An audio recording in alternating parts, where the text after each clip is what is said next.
এই মুহূর্তে যে বড় খবরের দিকে নজর রাখবো, চোপড়ায় তৃণমূলের দলীয় পতাকায় আগুন লাগিয়ে দেওয়ার অভিযোগ।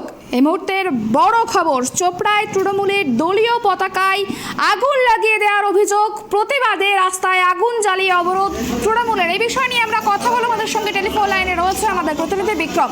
বিক্রম, চোপড়ায় যে অভিযোগ উঠছে তৃণমূলের দলীয় পতাকায় আগুন লাগিয়ে দেওয়া হয়েছে, ঠিক কি ঘটেছে জানাও আমাদের।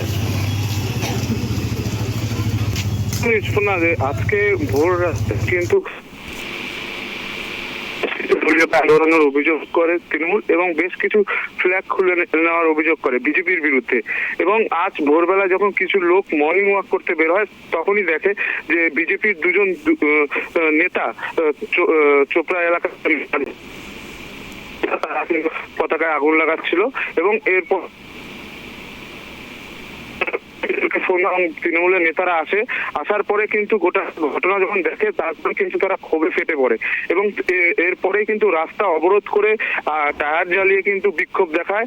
ঘটনাস্থলে ছুটে আসে চোপড়া থানার পুলিশ এবং পুলিশের আশ্বাসে কিন্তু প্রায় 2 ঘন্টা পরে কিন্তু পথ অবরোধ ওঠে। তৃণমূল কর্মীদের যে অভিযোগ যে এই যে দুজন দুষ্কৃতী, তাদেরকে খুঁজে করতে হবে এবং শাস্তি দিতে হবে।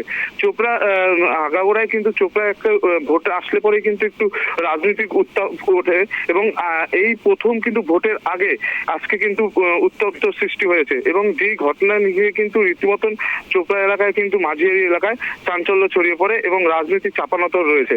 যদিও বিজেপির দাবি যে তারা এই কাজ করতে পারে না, এই নোংরা কাজ তারা করে না, তৃণমূলের লোকেরাই তারা নিজেদের ফ্ল্যাগ পুড়িয়ে বিজেপির বিরুদ্ধে অভিযোগ করছে বলে দাবি বিজেপির। সুবর্ণা, একেবারে অনেক ধন্যবাদ। যেমনটা জানা গেল যে তৃণমূলের দলীয় পতাকায় আগুন লাগিয়ে দেওয়ার অভিযোগ উঠেছে বিজেপির বিরুদ্ধে এবং এই ঘটনাকে কেন্দ্র করে চাপা উত্তেজনা রয়েছে চোপড়া জুড়ে। রাস্তা অবরোধ, হ্যাঁ, আপনারা এই মুহূর্তে রাস্তা অবরোধটা তুলে নিলেন, হ্যাঁ, তো এটার বিষয়ে একটু বলুন বিস্তারিত। দেখুন, আজকে আনুমানিক ভোর রাত্রের দিকে মানে কিছু দুষ্কৃতী এখানে আসছিলেন এবং আমাদের দলীয় পতাকা তারা আগুন লাগিয়ে পোড়াচ্ছিল। ওই মুহূর্তে এখানে আমাদের যারা সকালে মর্নিং ওয়াক করতে বের হয়েছিল, তারা 2 জনকে চিনে ফেলেছেন এবং তাদের বিরুদ্ধে অভিযোগও জানাচ্ছে প্রশাসনকে এবং বাকি যখন তাদেরকে ধরতে যায় তখন তারা দৌড়ে পালিয়ে যায়।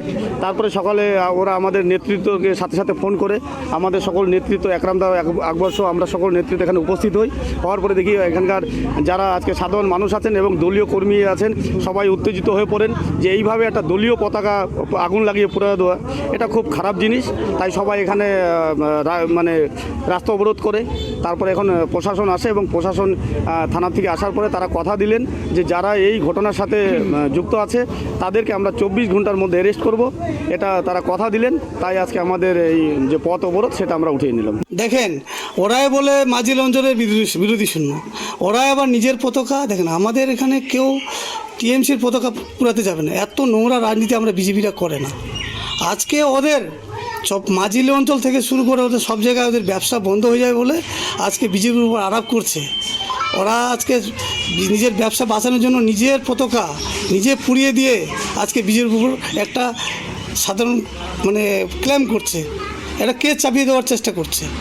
এটা ওরা সফল হবে না। মাঝির অঞ্চল মানুষ জানে যে বিজেপি এই নোংরা রাজনীতি করে না, আগামীতে করবে না। এই রাজনীতিটা খালি টিএমসিরাই করে। দেখেছেন গত 2018-তে সেই সেম টু সেম এইগুলো কাজ করে আমাদের কর্মীদের উপর কেস চাপানোর চেষ্টা করেছিল, কিন্তু বিজেপি এগুলো তো ভয় পায় না।